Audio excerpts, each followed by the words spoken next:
Okay, good day everyone. So, recap lang po tayo. Balik dito sa geometric mean distance. So, I think konti lang yung naka-gets kung paano to i-solve sa isang transmission line. So, ito yung formula and definition. And I don't encourage you to memorize this because it's too technical. So let's try the more practical approach. So paano nga ba yung formula? So ganito lang. So if we have a GMD or geometric mean distance, so yung M diyan is the number of distances or number of of distance in reference with one conductor. Let's say for example in this three conductors na transmission line. So let's say our reference conductor is conductor B. So ilan yung ma-create niya distance papunta sa another conductors, 'di ba? Dalawa. So isa dito, ito yung DAB and isa dito, DBC. So pag nilagay mo yan sa dito sa formula, parang ganito. Yung M niya is yung distances. So 2 multiplied by N. Ano ba yung N? Ito yung number of conductors. Sa case na ito, 3. So 2 times 3. Kaya yung nasa PowerPoint is 6. Tapos ano yung nasa loob? Ano yung mga DAA prime, DAB prime, tsaka DAM? Ano yan? So, yan lang yung mga distances with reference to each conductors. Let's say for example, ilan yung distances with reference to conductor A? 'Di ba? Ito yung DAB tsaka DCA. So ilista mo lang 'yan. DAB tsaka multiplied by DCA. Tapos ano pa yung ibang conductors? Yung sa conductor B. Sa conductor B naman, yung distances na ma-create niya pag project mo siya sa another conductors is DAB tapos DBC. Sa conductor C naman, DCA tsaka DBC.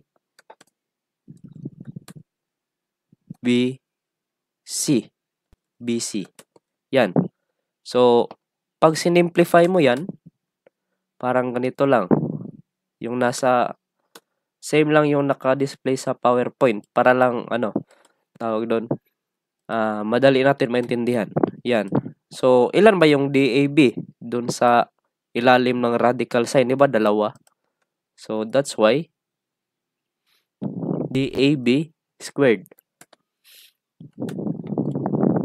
Yan. So, mamaya lang natin i-simplify yung 6 root. Gawin muna natin siyang 2 times 3. Tapos, kopyahin lang natin to. Ilan ba yung DBC doon sa ilalim ng radical sign? Dalawa din. Same case sa DCA. Kaya yung mangyayari, parang ganito.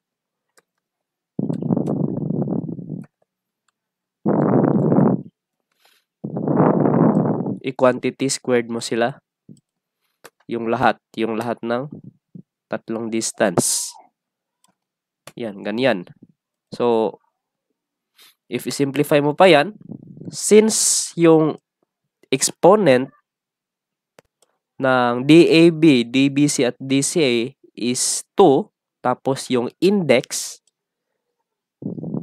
factor ng index natin is 2 rin. So, ang mangyayari, mag-cancel out lang yan. So, yung matitira is yung ito. itong GMD is equals to cube root of DAB multiplied by DBC multiplied by DCA. So, magagamit mo to if yung ganitong formula yung nakaano na, diretso na. If 3 conductors yung given, it will be the general formula. So, alin ba yung mas sustainable na approach? For me, mas sustainable yung alamin mo muna ilan yung conductors tapos ilan yung ma-create. Kasi mamaya, if meron na yung mga specific distances, mas challenging na siya i-solve. Sige, so i-simplify lang natin to onti. Pareho din. Ganyan.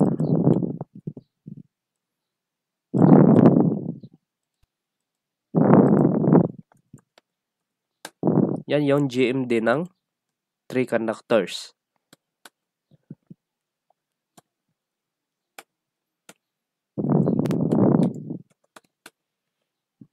Yan. Sige, move on tayo.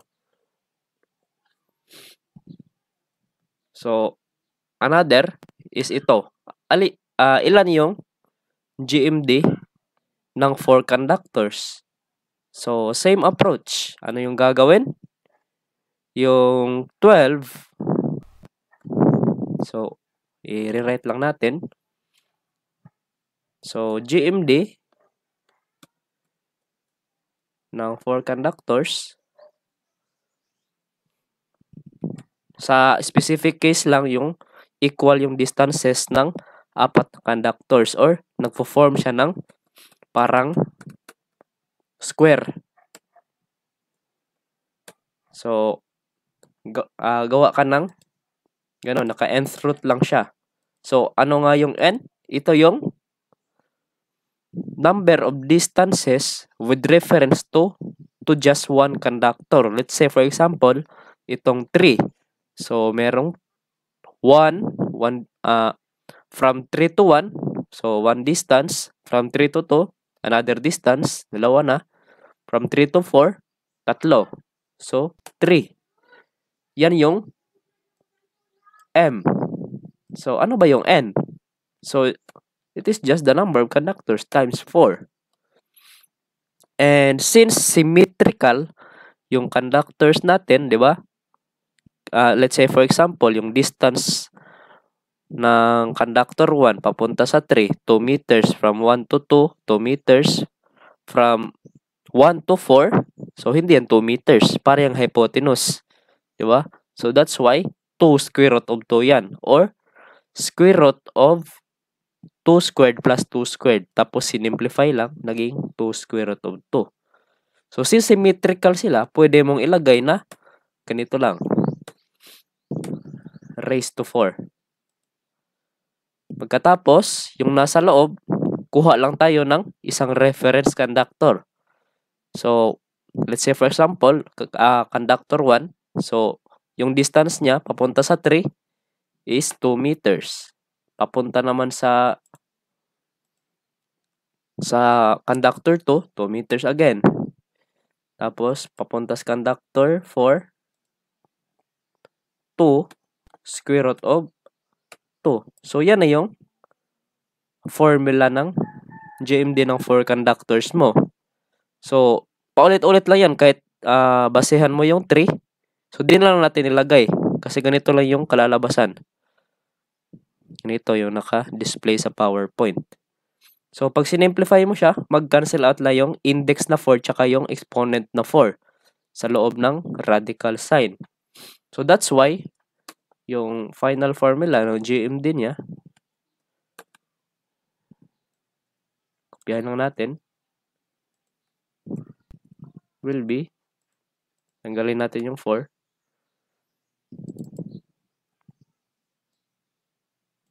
So, yan. Kaya naging ganyan. Tapos, pag kinalkyo mo yan, yung lalabas na GMD talaga is 2.2449 meters. So, yan yon. Proceed tayo sa geometric mean radius.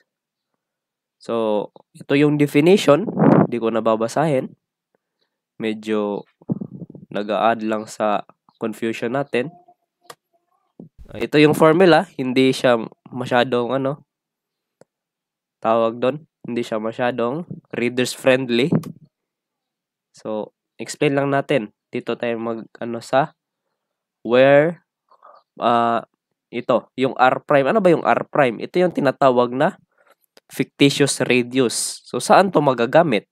Magagamit to if we are finding out the inductance of a certain transmission line. So, E raised to negative 1/4 or para hindi masyadong tawag doon, maraming karakter na i-memorize, mas mabuti yung parang ganito lang, naka-decimal form. 0.7788 multiplied by the original radius ng isang conductor natin. So, if capacitance naman yung hinahanap, yung R prime is just equivalent sa radius ng conductor. Yun lang. So, let's say for example, yan, food for the brains. Ganun pa rin. Pero yung nasa book natin is 0.779 R. So, mas accurate to, yung 0.7788. And hindi siya masyadong mahirap i-memorize, di ba? Kasi identical lang yung mga numbers. Sige, proceed. So, ano nga ba yung geometric mean radius ng isang conductor lang? So, kung isang conductor lang, so, yung reference point niya is sa radius lang niya. Di ba? From the center of the circle, naka-cross-sectional view tayo. So, mag-project ka from the center papunta sa gilid ng circle. Tapos, bakit yung GMR niya, sir, is may 0.7788? So, nag-assume yung yung tawag doon, yung book na we're finding out the inductance or in reference to the GMR kung inductance yung kukunin natin. So, if capacitance, equal lang yan sa R. Sige, proceed. So, if dalawang tawag doon, dalawang conductor na medyo, na siya, magagamit na natin yung formula na hindi maintindihan. So, paano nga ba yung approach niyan? Sige, drawing muna tayo. Yan, drawing natin.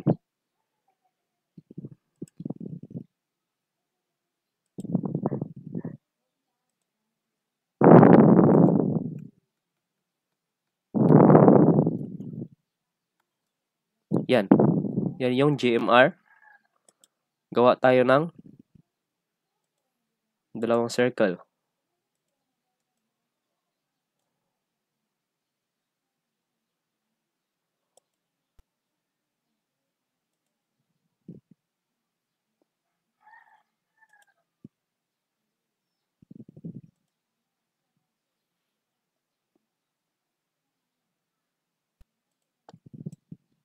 Okay, ganyan. So, edit ko muna.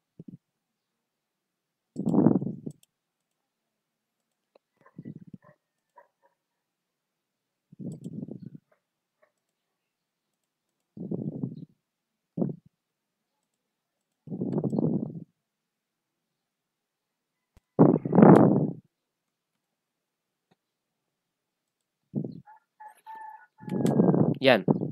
Sige, continue.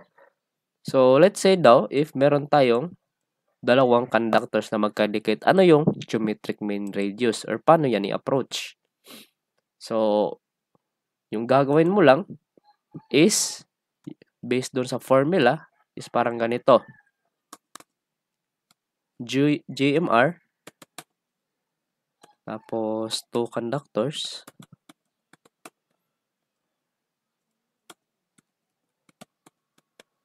yan, is equivalent lang sa square root ng yun, may index pala. Merong index. Yung index is yung numero na nakapatong sa radical sign. So, yung gagawin mo is i-count mo yung number of conductors. So, based do sa definition is n squared. So, yung n pala is, di ba, number of conductors. So, 2. Tapos, squared mo siya. So, parang ganyan, 2 squared yung index niya. Or just equivalent sa 4. Tapos, yung nasa loob is the, ano yan? Yan yung parang radius ng, ng isang conductor or ng each conductor. So, paano ba? So, let's say for example, gawin natin na ito yung conductor A. Ito. Tapos ito yung conductor B. So, para makuha natin yung GMR niyan is mag-project tayo ng tawag doon, isang line. Or I mean, from the center of the circle, project tayo ng parang arrow. So, papunta doon sa surface niya. So, yan yung tinatawag na, syempre, radius.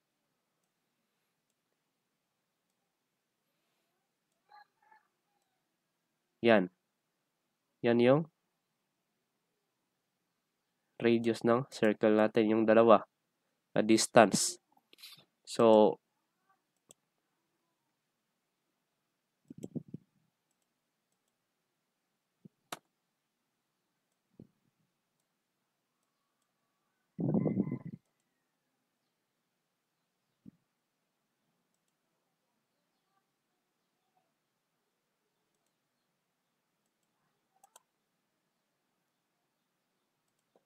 yan. Yan yung radius. Tapos, ito yung radius ng isa. So, if basehan mo tong conductor A natin, ito, say for example, yan yung conductor A. So, based doon sa drawing, or sa, if hanapin natin yung, tawag doon, yung inductance, yung GMR, with reference to inductance. So, yung nasa loob niyan is, ganun lang. Diba, 0.7788? So, we don't know yet what is the radius of that two conductors. Let's say, for example, na pareho lang sila ng radius. Tapos, if i-project mo yung distance ng, from the center of one conductor, papunta sa isa, sa center ng isang conductor, ano yung length na yun? Diba, 2 R. Kaya naging 2R. Since symmetrical sila, diba, 2 lang sila. Ganon din yung case if sa conductor B ka magbase. Kaya yung naging resulta is parang ganito. Kinopya lang niya. Diba? Kung ito, kinopya lang niya. Or if iano natin yan, i-simplify natin yan, is parang ganito.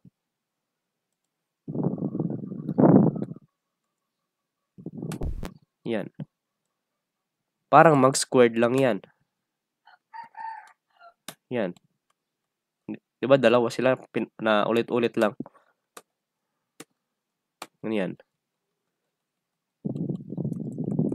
So, yan na yung formula. Tapos, mag-cancel out yung exponent na to, tsaka yung factor na to sa index natin. Kaya yung nangyari is parang ganito. Naging square root of 0.7788R.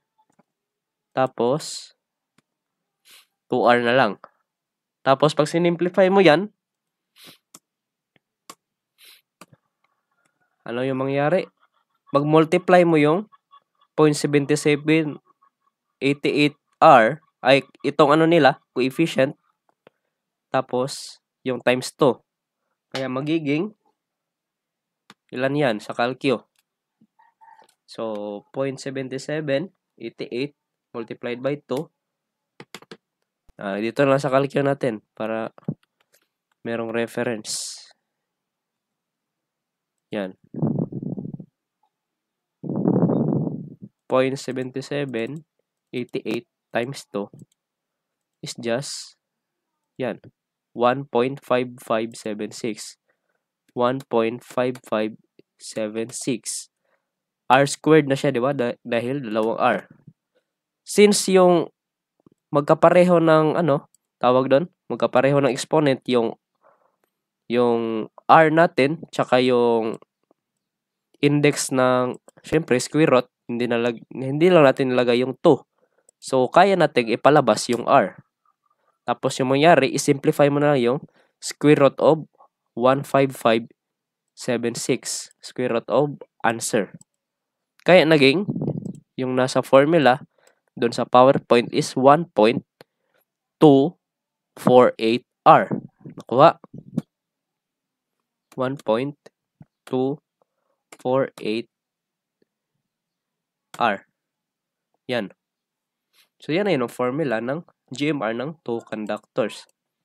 So di ko na i-discuss yung mga remaining formulas, but the same rules apply. Ganun din yan. Meron pa yung iba. Ito. At ito. So, it's for you to to practice kung paano yan. By the way, recap lang ito yung ginagawa natin kasi nga, na-discuss natin to last meeting. So, sige. Continue tayo sa inductance ng transmission line. Dito na yung application ng GMD tsaka GMR. So, we have this single phase 2-wire line. So, ano ba yung formula niya? So, it is just equivalent sa 4 times 10 raised to negative 7 ln diameter ng distance between two conductors all over sa fictitious radius. So, yan yon. If single phase lang siya. So, ito yung parang tawag doon. Pag in-expand natin yung 2-wire na line, on a case of if composite conductor siya, so, ano ba yung LX tsaka LY? Ito yung tinatawag na inductance ng individual conductors. Tapos, pag in-add mo yan lahat, makukuha mo yung total inductance niya. So, hindi natin to i-discuss. So, ito pala yung parang tawag doon, derivation niya. So, ano ba yung GMD ng dalawang linya? So, ano yun? Ano yung formula nun? If dalawang linya lang siya, syempre, kopyahin mo na lang. Yung radius kasi nga, di ba, nth root of whatever yung distances ng each conductor. Since nga, with reference lang sa isa na conductor, so 1 yung M niya, 'di ba? Ano 'yon? Parang MN yung index. Tapos ilan yung conductors, 'di ba? Dalawa. That's why 1 times 2. Kaya naging 2 dito yung index. Tapos yung nasa loob is yung distances niya with reference to each conductor. So, let's say for example, ito yung conductor A. So, ilan yung distances niya papunta sa ibang conductor? So, ito yung distance D. Kaya naging D dito. Tapos itong sa kabila, syempre symmetrical sila, kaya D rin yung distance niya. So, yung GMR X, ito yung parang ito. Conductor X, tapos ito yung conductor Y pala. And then, so, inductance, so, palitan lang natin yung R prime nila, hindi equivalent sa GMR niya. So, 0.7788R. Same case sa conductor Y. Assuming na yung dalawang conductor is pareho ng tawag doon, pareho sila ng radius. So, if gamitin mo tong formula ng total inductance, so mangyayari, mag-yield pa rin siya sa naunang formula. So, hindi na siya masyadong kailangan yung ito. Mamaya, merong application yan. For single phase 2 wire, pag ganun yung indication or ganun yung pagka-state ng problem, diretso na ganito yung formula. Pero mamaya merong parang catch ito kasi nga ina-assume ng problem na single conductor lang yung bawat linya. Kaya parang ganito yung formula. So sige, move on tayo. Ganun pa rin. So in this case, 3-phase transmission line na siya. So, ano ba yung formula? So, ganito lang. Iba yung sa 2-wire, iba din dito sa 3-phase transmission line. Para siyang 2 times 10 raised to negative 7. So, parang i-divide mo lang siya ng 2. Diba kanina is 4 times 10. Tapos, ln, natural logarithm, tawag dito. Tapos, of what? So, GMD, geometric mean distance, ng ito, 3 conductors. Siyempre nga, 3-phase. Tapos, all over sa GMR niya. So, ano yung unit niyan? So, yung unit nito is Henry per meter. So, if meron naka-indicate doon sa problem na tawag doon distance, like for example, 1,000 kilometer. So, i-multiply mo siya by 1,000. Ano lang pala, 1 kilometer yung given. So, i-convert mo muna siya into meters. Tapos, i-multiply mo siya dito sa formula. Para mag-cancel out yung meter na unit. Yung matira is Henry.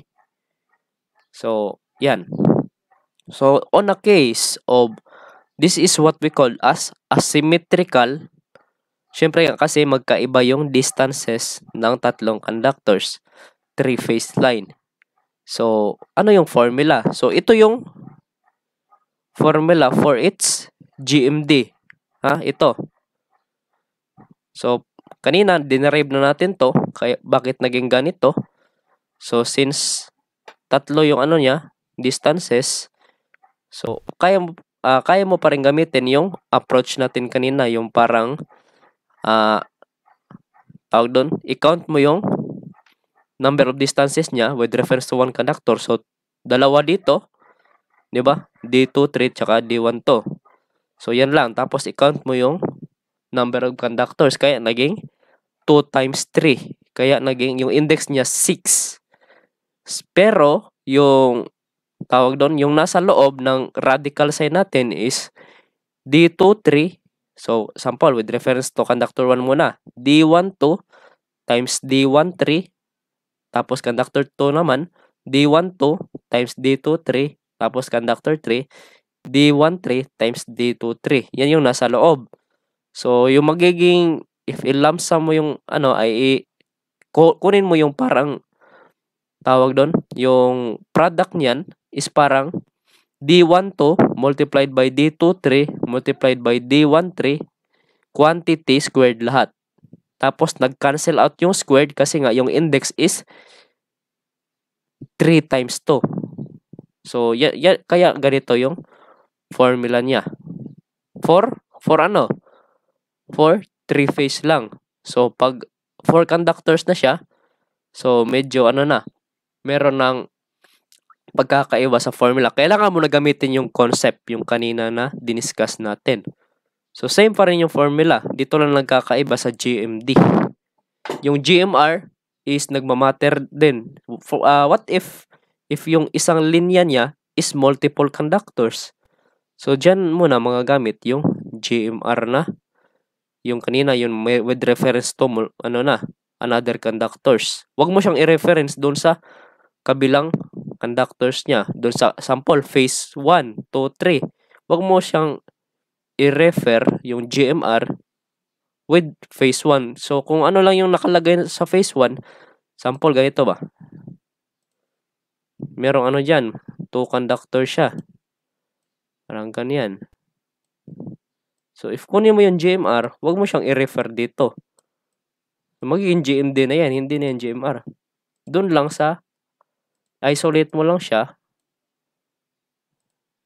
Dito. Dito ka magkuha ng GMR. Since nga, pareho lang sila ng GMR.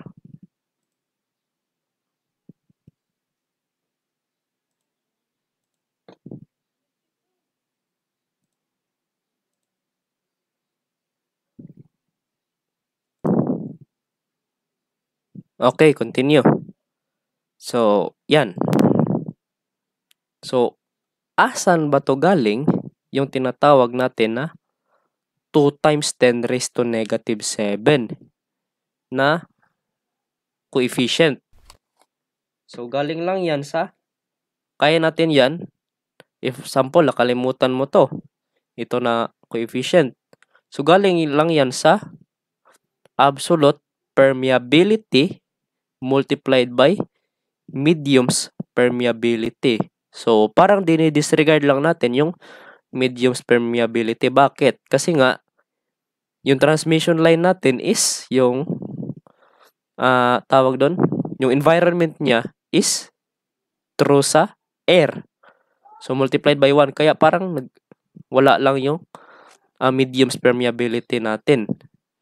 So, para makuha mo yung, tawag dito, yung absolute permeability, it is just equivalent to 4 pi times 10 raised to negative 7. So, if sa calculum yan hanapin, nandito lang yan. So, press AC ka muna.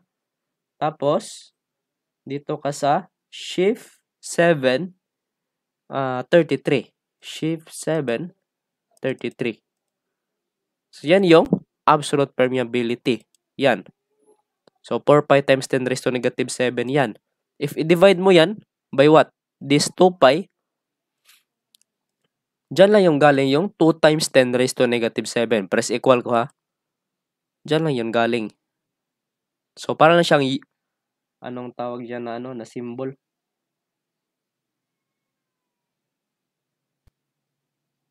So, parang lang siyang mu. Mu yung tawag dito na symbol in Greek alphabet. Yan. So, mu O or mu sub O all over by 2 pi, kaya naging 2 times 10 raised to negative 7. So, with relation to capacitance, baliktad yung sa capacitance mamaya. So, yan. Ito yung mga formulas na dapat nyong ma-memorize or i-practice. Sige, meron tayong example para mag-gets natin. So, a single phase 10 kilometer transmission line has conductors with a diameter of 4 cm each. So, take note of the word diameter.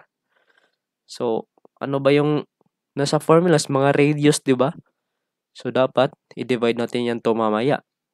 So, if the distance between the conductors, so, associated with GMD, 100 cm.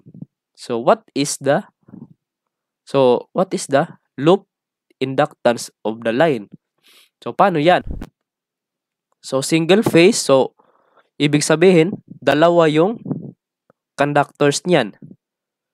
So, parang ganito yung, if i-draw natin yan, parang ganito. Ito yung conductor 1. Ito yung conductor 2. Tingnan natin. Ay, meron naman drawing pala. Sige, erase. Maya na yan. So, ito yung formula when it comes to loop inductance. So, 4 times 10. So, raised to negative 7. Syempre, kasi nga single phase. Ln GMD all over GMR. So, bakit ganito? So, yung GMD niya is 100 cm lang. So, take note na yung unit ng tawag doon, inductance ng transmission line natin is Henry per meter. Kaya yung mga length natin, kinonvert muna natin, di ba mga centimeter, ganun. Kailangan natin i-convert into meters. Kaya ganyan yung ginawa. Meron tayong conversion factor na 1 meter is equivalent sa 100 cm. Sir, bakit diretso lang siya 100 cm? Ay, yan. Bakit diretso lang siya 1 meter? Yung nilagay natin. Hindi na tayo nag-square root. So, kung gamitin mo talaga yung formula ng GMD. So, ulitin lang natin. So, ilan ba yung distance ng isang conductor with reference to another? 'Di ba? Isa lang. Kaya 1. Yan yung M. Multiplied by number of conductors, which is dalawang conductors. Tapos, ilan ba yung distances with reference to each conductor? So, from this conductor, let's say for example, conductor A ito. Tapos, ito is conductor B. So, from A to B, the distance is 1 meter. From B to A, 1 meter or so. Yan. Kaya, pag kinuha mo yung square root of 1 squared, nagiging 1 meter na lang. Kaya ganito yung sagot sa GMD natin. Hindi na tayo naglagay ng square root. So, if 2 conductors lang, diretso na lang siya yung GMD. So, if 3 conductors, so iba na yung formula, yung parang may cube root. So, since we're looking for inductance, kaya ito yung tinatawag natin na fictitious radius, 0.7788 R. Diba? Ito yung parang R prime. So, since centimeter siya, kailangan natin i-convert into meters para uniform yung units natin. Also, with what? With this. Parang additional to. Diba? Kasi nga, yung unit ng ito, yung hinighlight ko, naka-blue, is Henry per meter. So, ito yung pang-cancel out sa meter para yung matira is Henry na lang. So, that's why minultiply natin by 10 kilometers and converted into meters, siyempre. So, conversion factor na 1 kilometer is just equivalent into 1,000 meter. Tapos, cancel out the units. And input mo to sa calcu. Diretso na yan. So, yung mangyayari, ito yung kalalabasan niya. 0.016648 Henry. So, i-move mo lang yan 3 decimal places to the right. So, mangyayari, para na siyang 16.648 times 10 raised to negative 3 or just ganito, millihenry na siya. 16.648 millihenry. Ito yung sagot. Ito yung inductance niya. Loop inductance ng linya natin. Yan. Another formula, but in this case, 3-phase na siya. So ito yung naka-arrange daw siya in the form of an equilateral triangle. Ano ba yung equilateral? With sides of 6 meter each. So if the conductor are 500 mils in diameter and the line is 25 kilometer long, what is the inductance per phase? So yung kanina, yung formula natin, per phase yung inductance no na. So, sir, hindi na ako marunong yan. Paano ba yan? Sige, label lang natin to. Ito yung conductor A, ABC lang to. 3-phase lang eh. So, ano ba yung ibig sabihin ng equilateral? So, yung distances nila is equal lang. Equal lang yung sides ng if mag-project tayo ng triangle. So, based sa formula, 2 times 10 raised to negative 7. Alam natin kung saan to galing. Diba? Dinivide lang yung UO by over 2 pi. Kaya naging ganito. So, paano ba yung GMD? Sir, paano ba yung GMD ng 3-phase line? So, ulit-ulit lang tayo. So, ilan ba yung distance niya with reference? So, ito yung M ha? Ito yung M. Nabaliktad lang. Tapos, ito yung N. Yung sa formula. M is the distances projected with reference to just one conductor. Tapos, yung N is the number of conductors. Ano ba yung nasa loob? Ito yung the number of distances with reference to each conductors. Since nga symmetrical siya, kaya naging raised to 3 na siya. Paulit-ulit lang siya mangyari 3 beses kasi nga 3-phase siya. A, B, C lang. So, if mag-refer tayo sa conductor A, so, i-project natin sa B, 6 meters. I-project natin patungo sa C, 6 meters din. Kaya naging 6 times 6. Same case, B to A, B to C, 6, 6 din. C to A, then C to B, 6 times 6 din. Tapos, naging, kiniyob lang natin para hindi na siya mahaba isulat. So, paano yung nasa baba, sir? So, again, ilan ba yung conductors? Diba isa lang per phase? Isa lang. So, yung reference niya, sa kanya lang. Kaya naging, so ano yung gagawin if isa lang na conductor? So, R prime lang siya. Yung GMR niya. Or just 0.7788. 0.7788R. Kailan gagamit ng 0.7788R? If yung hinahanap sa problem is the inductance. So, ano ba yung R niya? Yung nasa given is 500 mils. In what? In diameter. So, balikan natin yung kanina. Yung kanina is, baka magtaka kayo bakit to yung ginamit natin. Kasi nga, radius. Di ba? Yung nasa given is diameter. Dinivide muna natin by 2. Kaya naging 2 cm yon. Dito naman, dinivide din natin by 2. Kaya naging ito. Naging 250 mils na lang. Yung diameter convert into radius. Pagkatapos niyan, i-convert natin yung mils patungo sa meters. Kasi nga, yung unit is Henry per meter. So, cancel natin yung, paano ba yung pag-convert niyan? So, conversion factor, yung 1 inch is just equivalent to 1,000 mils. So, mag-cancel out yung mils. So, ano ba yung equivalent ng 1 inch? Into another, units. So, meron tayong naalala, 2.54 cm is just equivalent to 1 inch. So, mag-cancel yung inches. Tapos, yung cm equivalent to 100 cm equivalent to 1 meter. Cancel yung cm. So, mangyari, meters na lang yung unit niya. Tapos, multiply mo by 0.7788. So, syempre, yan yung GMR natin. And, again,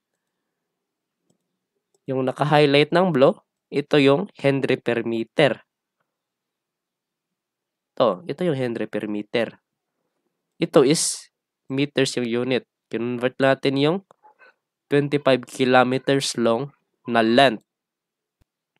Kaya, yung matitira na lang is parang ganito.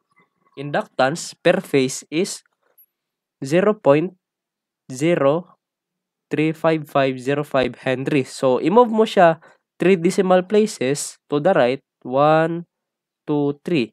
So, magiging 35.505 milli Henry.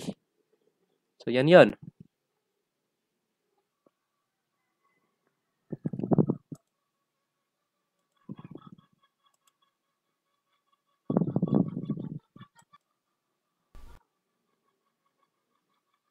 Okay, continue.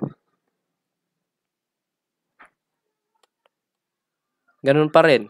Pero dito is another na naman yung arrangement or configuration ng 3-phase line natin. So, a 3-phase 60 Hz transmission line has a flat horizontal. So, paano yan? Of spacing D. So, yan yung distance. So, the line reactance is, given yung reactance. Ano ba yung reactance? So, ito yung parang resistance ng inductor natin or inductance. 0.486 ohm per kilometer. So, the conductor geometric mean radius is 2 cm. So, wala na tayong problema sa GMR niya. Given na siya diretso. So, solve the spacing distance D. So, parang ganito yung itsura niya. So, ignore mo muna yung solution kasi hindi siya maintindihan if walang explanation dito. So, anong horizontal spacing? Parang lang siya, nakaganito. Nakalinya yung tatlong conductors. Yan. And then, syempre, GMR 2cm. Wala na tayong problema dyan. Di mo na kailangan i-divide, ay i-multiply siya by 0.7788. So, ano ba yung next? So, ganito lang. So, if i-express mo yung sa kabila, ito yung formula, di ba? XC, I mean XL, parang ganito. Ito yung formula ng, ayun, hindi natin isulat. I-lista na lang natin dito. So, ito yung formula ng reactance ng inductor. Or, yan. 2 pi f, tapos yung inductance per phase ng transmission line natin. So, if i-isolate mo yung L, so, syempre, i-divide mo lang both sides by 2 pi f. Kaya yung naging formula niya is ganyan lang. Naging ganyan. 2 pi f. And we know na yung inductance natin is equivalent lang doon sa formula niya, which is equivalent din siya sa 2 times 10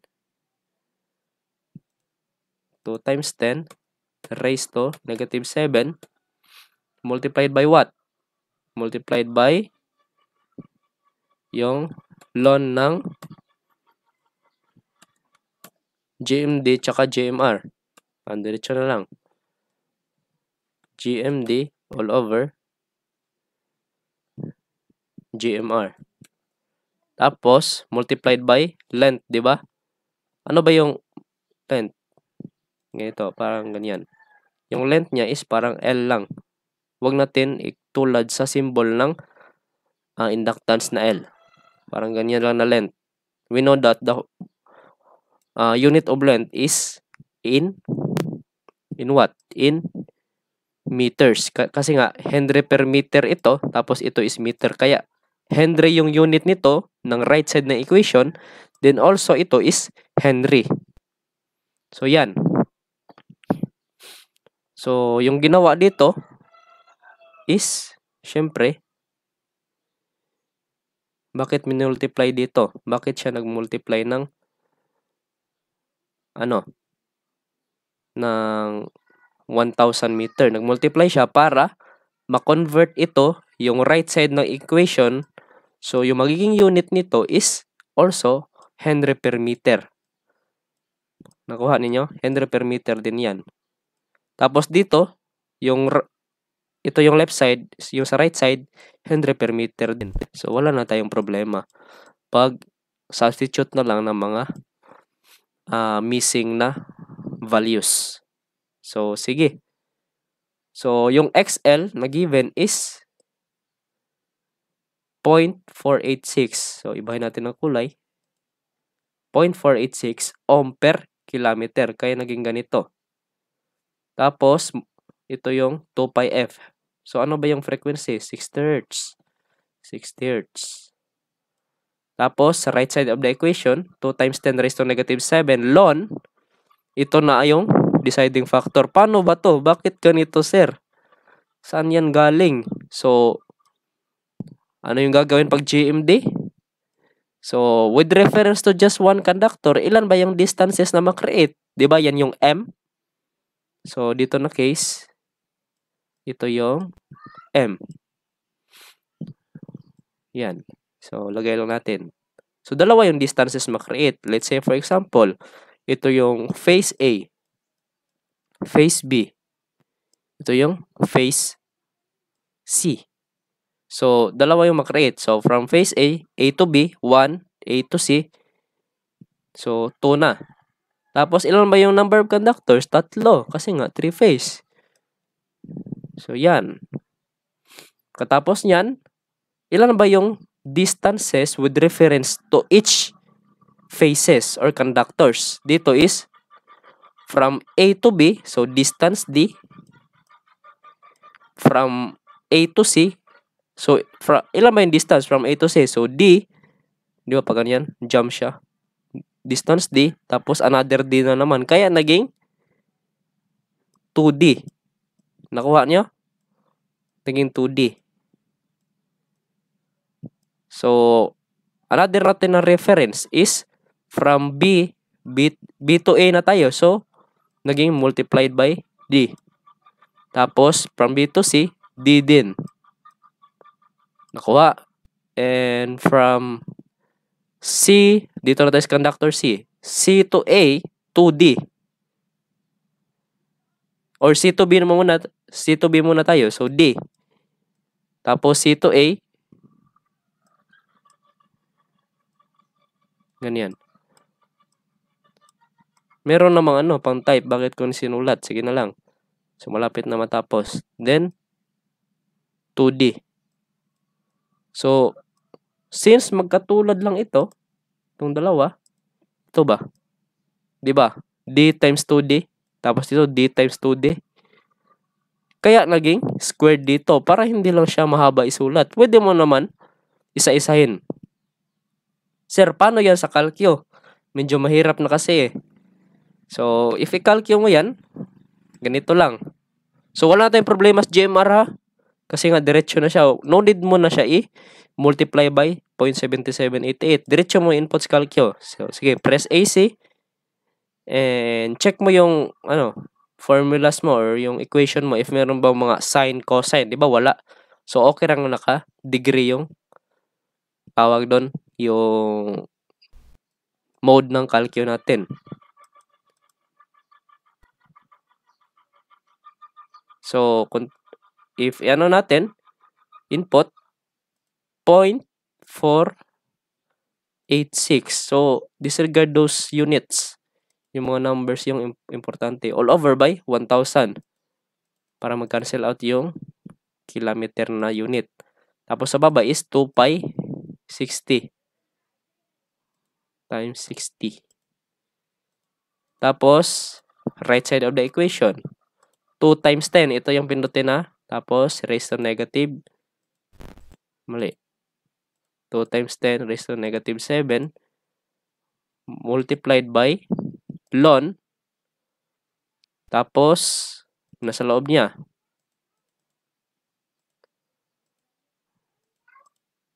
Tapos, cube, di ba siya? 3 times to. So, 6 root yan. Huwag mo lang i-3 times to. Mahaba na. Since D, meron namang D sa calcio natin. Pero pag gumamit ka ng shift solve ng function, so, kailangan mo siyang i-alpha x. Ganyan. Yung x. So, D times D. So, ilan ba yung D times D? Di ba x squared lang yan? Ganyan. Tapos, quantity squared ng D times 2D or just 2D squared. Nakuha niya?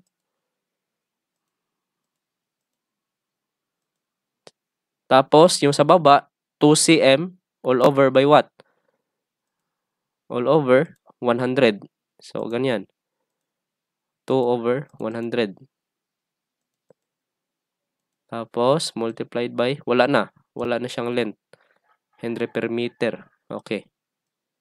So, shift solve mo yung solution, ay yung equation. Shift calc para ma-activate yung solve.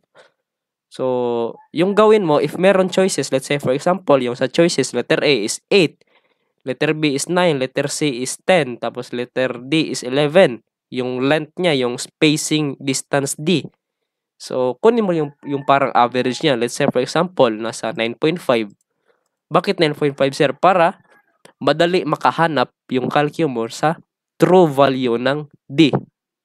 So, hanap siya na malapit lang sa in-input mo na value. If wala kang in-input,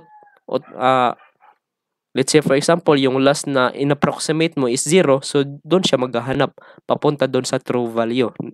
So, nagbase lang tayo if ever may choices.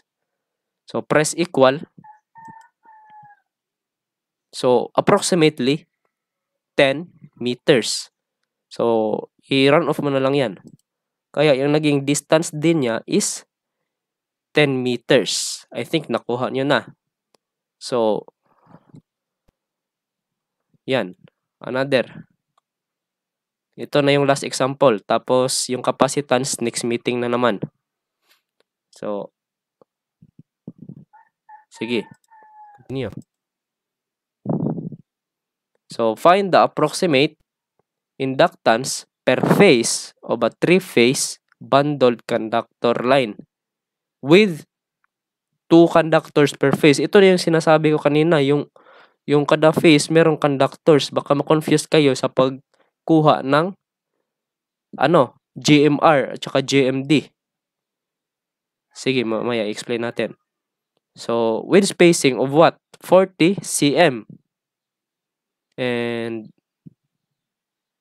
phase-to-phase separation is 7 meters. So, phase A to B, 7 meters. B to C, 7 meters. In horizontal configuration. So, all conductors are ACSR or aluminum conductor, steel reinforced with diameter of 3.5 centimeter. Hala, paano yan, sir? Sige. So, again, merong mga keyword. Diameter. So, hindi pa to yung ilalagay mo sa formula. Kailangan mo pa yan i-convert into radius.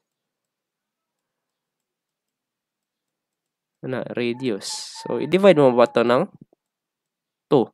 Kaya yung naging kalabasan niya is 1.75 cm. Nakuha. Yan.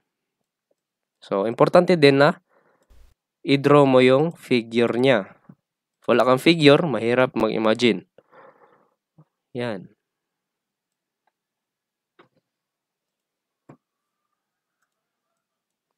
So, paano ba yung formula? Ganun pa rin. 2 times 10 raised to negative 7 or yung mu O all over 2 pi.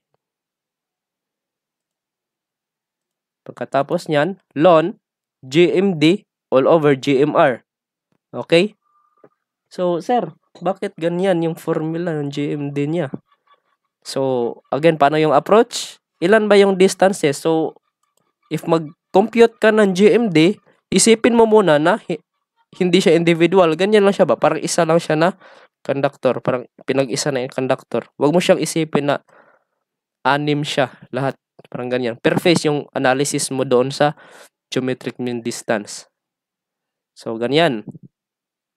Siyempre nga, face-to-face separation, 7 meters. Nakuha na natin to ha. Ito na formula kanina. Baka, go back lang kayo doon sa last example. Pareho naman sila ng tawagan configuration. Pinagkaiba lang is nakabundled na yung per phase niya, hindi lang yung isa yung conductor niya. Same case pa rin. So, 7 meters yung distance multiplied by 7 tapos 7 tapos 14. So, bakit naka-squared? Kasi nga, yung A to C tsaka C to A is times 2 yung distansya niya. Nakuha nyo? Parang ganito ba? Sige, atin na lang yan. Discuss onti. So, GMD niya, ganito na configuration. So, I suggest na hindi kayo mag-memorize ng formula sa book kasi marami. Tapos, iba-iba naman yung arrangement or configuration ng conductors natin. It depends if single phase or three phase or nakabundled yung per phase niya. Nag-iiba talaga yung GMD tsaka GMR. So, paano yung GMD? Huwag mo siya isipin na 6 siya or huwag mo siyang tingnan as individual. Gawin mo siya per phase. So, 3 pa rin siya, syempre.